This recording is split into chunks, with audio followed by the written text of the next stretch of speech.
A woman puts a small printed form on the table in front of you. There are only a few lines of about 25 words on it. The message is meant to be taken to the far side of a country that is currently at war and is now a vast expanse of front lines she cannot cross. Internet use is not widespread, and the little connections available are vulnerable and reducing by the day. Phone network has been dead for weeks in some places and dying rapidly by day. The message is for her son. She doesn't know if he's alive. He doesn't know if she is.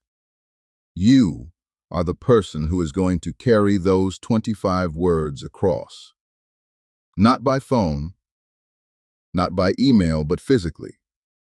By the end of the video, you'll know exactly how people torn apart suddenly by war have been able to communicate with each other in even the worst areas of modern warfare. How the folded piece of paper reaches someone hiding in a war-torn country, and how the answer comes back. In modern warfare, the first things to fail are the connective tissue of society. The phone lines go down or get cut deliberately. The postal service stops crossing the front. Roads close. Wars in the current day will usually face jamming or shut off.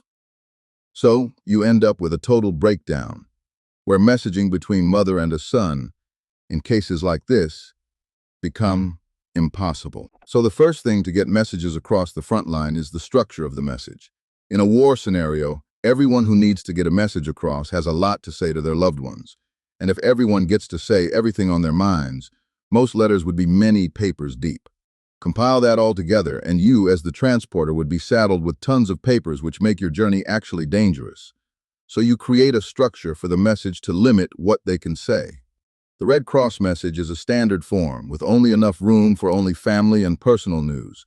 Nothing military-related is allowed, like troop positions or strategic detail of any kind. The Red Cross can only move this paper across lines through a front line precisely because everyone on both sides can trust that it carries nothing that can advantage either army. Once the messages are received and sorted, the local Red Cross sends it to a neutral relay point. The message gets recorded and routed through the Red Cross tracing system. The tracing system began in 1914 as the Central Prisoners of War Agency, built to record captured and missing people and tell their families whether they were alive. Across the wars of the last century and into the 21st century, that same family link system relayed personal messages across front lines. By many accounts, hundreds of thousands of Red Cross messages moved in the Balkans conflicts of the 1990s alone, and millions more across other conflicts, including in Rwanda in 1994. Today, it's the backbone of the Restoring Family Links network in war.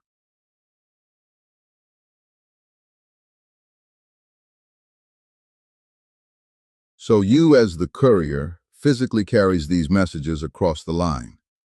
You receive the written messages sorted into areas, or zones, for further distribution. Because the Red Cross is neutral, it requests and gets safe passage to cross from one zone into the other. As the courier, you carry a written document certifying your identity and the reasons for your journey, so it can be inspected at every checkpoint. Once you get to your destination, other couriers will work with you to sort the messages, and they will also use the same means and authorization for further distribution. In the final zones of distribution, the local Red Cross receive and cross-reference the recipient names with their own records of those within their camps. So the tracing system goes to work. Names get matched against records of who's registered where, who's arrived at which camp, which hospital, which town. One final piece about the form structure.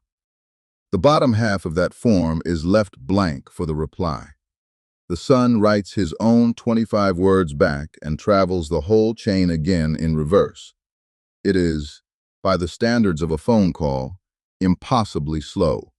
Days, sometimes weeks, sometimes much longer, each way. And sometimes the tracing chain reaches the address and the person is no longer there to find, moved on with no trail, or killed, or simply lost.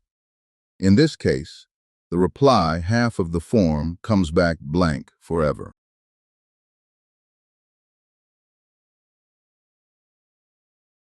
This is why the low-tech paper solution to send messages in war never got retired, because the thing that makes it work isn't technology, it's neutrality and trust. As phones and the internet came back into the world, the Red Cross layered technology on top, and today, restoring family links runs phone calls, a searching online service, and delegates with laptops work alongside the same paper Red Cross message.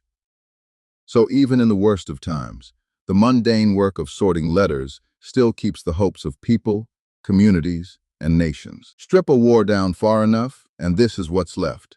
A global network of couriers, checkpoints, and paperwork, all pointed at one job, moving a single sentence across a line that nothing else can cross. Not weapons, not supplies, not even food, just the sentence itself, alive or not.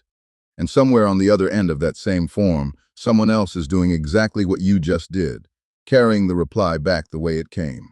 If you want to see the other side of staying connected in a war zone, how people smuggle SIM cards and satellite phones past a total communications blackout, that's next.